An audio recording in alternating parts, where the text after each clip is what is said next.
Well, hello my YouTube friend, and tonight it is with a great pleasure and a bit of tension actually that I'm going to present you this video.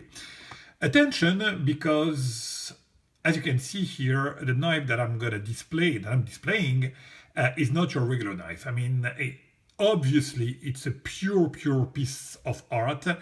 I really don't want to mess this video. If possible, I don't want to mess it with my rants and everything. But me being me, that will happen definitely. So that's why I'm a little bit, tensed starting this video. Because what I want to discuss here are, several points about collection, about bridges between production knives, custom knives, artistic knives. I want to discuss about that because when I had this knife in hand for the first time at the Paris show this September, this is exactly what struck me. It struck me as a knife that had the ability to, cross bridges. That's the first thing that I had in mind. Why? Because the first thing that I saw was that. It was presented that way, exactly how you look at it now. And when I saw it, I said, oh man, damn, that's a knife. Furthermore, it's a knife that looks like a fixed blade. Honestly, I thought it was a fixed blade. When I took it like that, only the screw here messed with my mind, and I imagined that maybe it could be a folder. And when I asked the maker, he showed me the mechanism, but honestly, look at that. You see no hardware here, nothing. It's flushed from everywhere. You don't see a method of deployment. You don't see a lock anywhere. You don't see anything here. And you see a design that looks not only like a knife, but like a fixed blade. So I was, really impressed when he showed me the mechanics that is actually a pump. So you see, you disengage it here like that, and then the lock on the back, pushes there. But when it's closed, look at that. You don't see, everything is melted all together. Look at that. Even here, now that I told you, it's flushed here. You see the line, of course. But if you don't know it, you wouldn't ever imagine that this knife is anything else but a fixed blade. Crazy. So that was the first thing that struck me as impressive. A fixed blade that is a folder on a table from a man that usually is an art maker. Check that. Check the poetry of this pump here. Oh, that's insane. I could spend all night looking at that. That's just fantastic.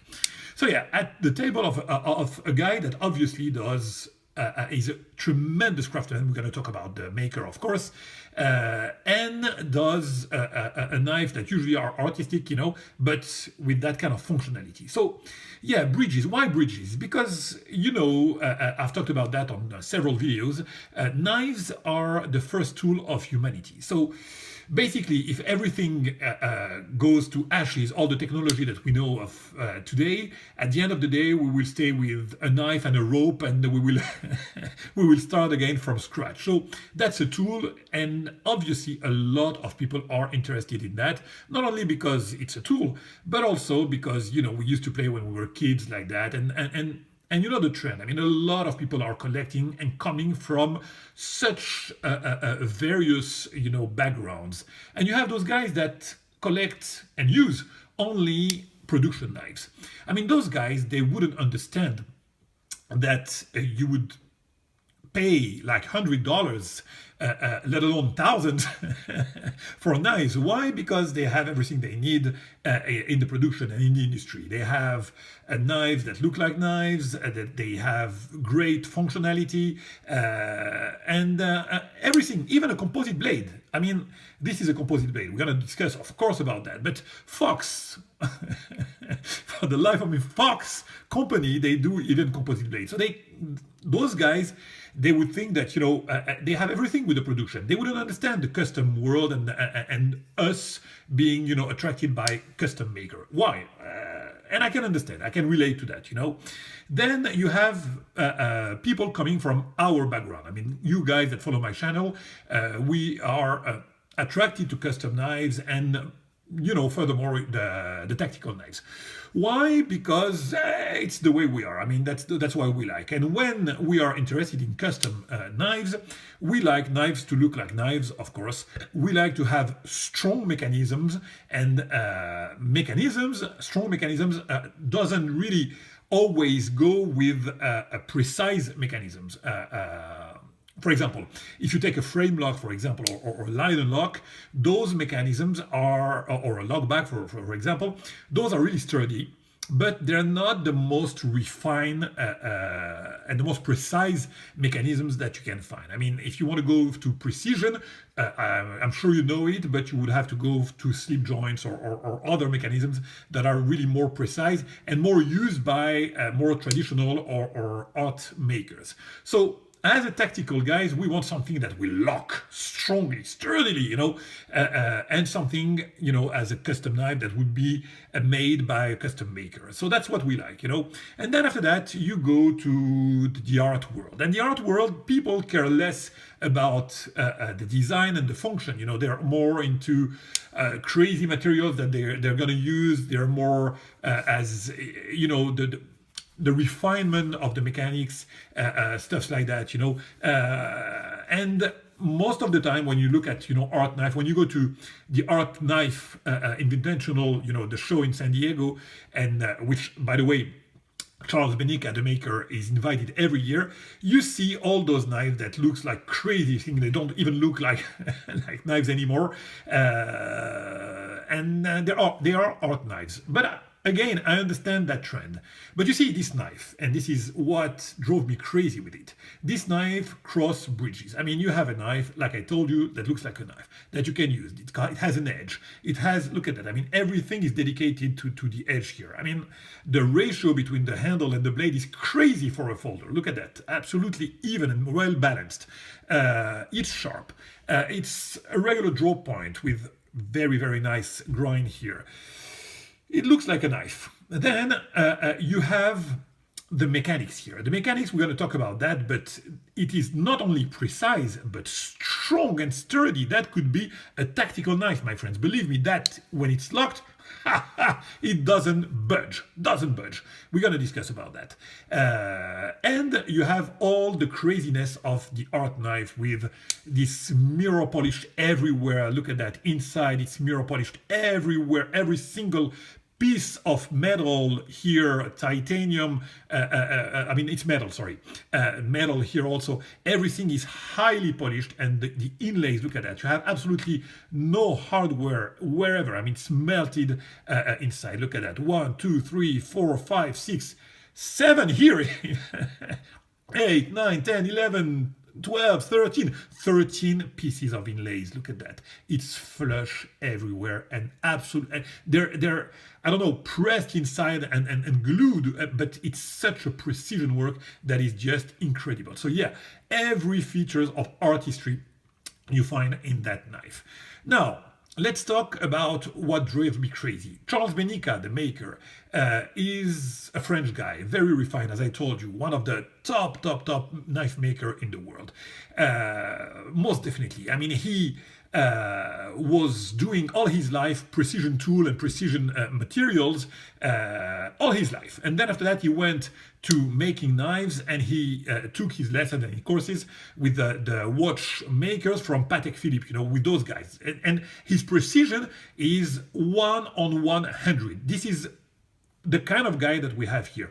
The precision and the sturdiness that you have is just incredible on that knife. The locking mechanism is just silly.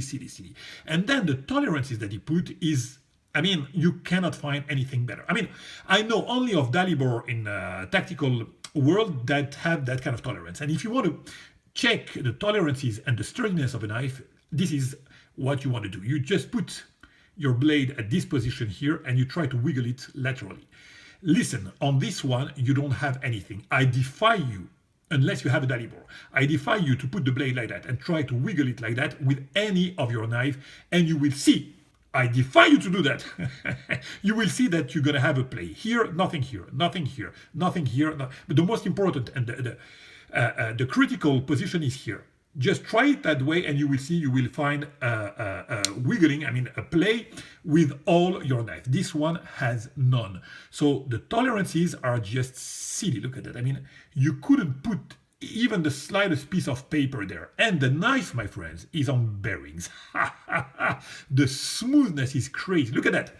You would imagine that a knife like that would open with 2 fingers, like I do from the start. But look at that.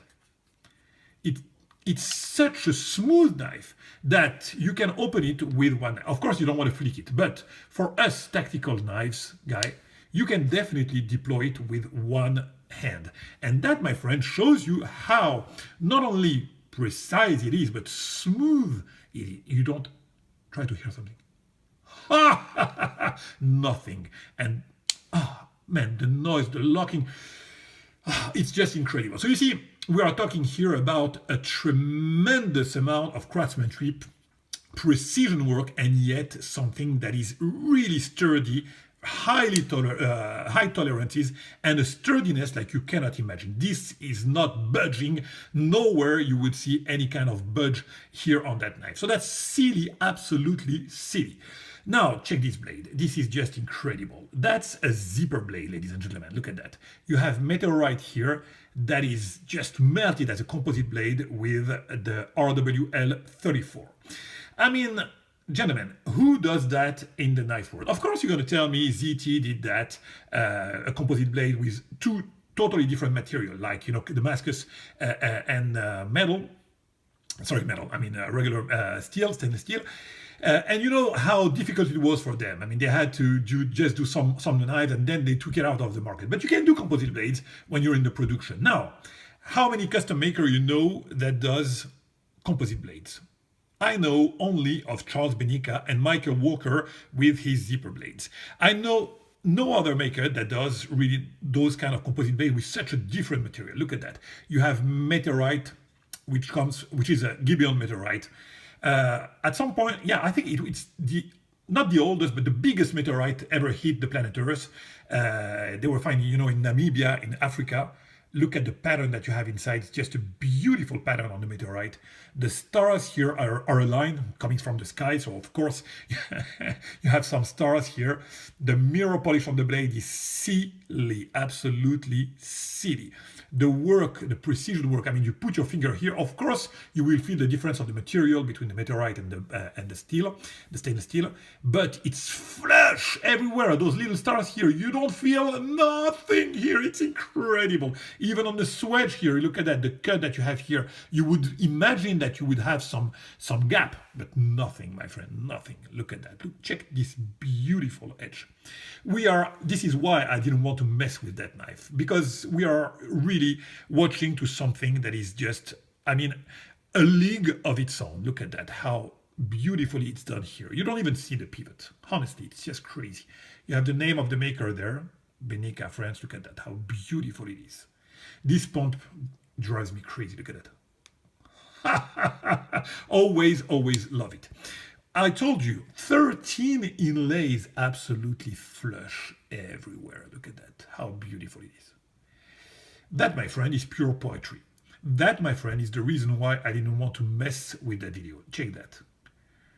I think that maybe for once, the video will do a kind of justice to that knife, but you have to feel that in hand. Even put some jimping here. Tactical use, you know. Just crazy. And man, I mean, he didn't want to stop. He thought that here it would be a shame to leave that place without an inlay. Check that. It touches the blade. Touches. Look at that. The handle almost. It's just crazy. Beautifully. Look at that. Oh, man. This knife, I could fondle it, look at it like that, like every day. My friends, if ever you have the chance to approach the work of Charles Bennica, of course, I highly recommend you to try that guy, but it's kind of difficult to get a knife from him because, of course, he's overbooked and yeah, expect to wait a lot of time if ever you have the chance to get one of his knives in hand.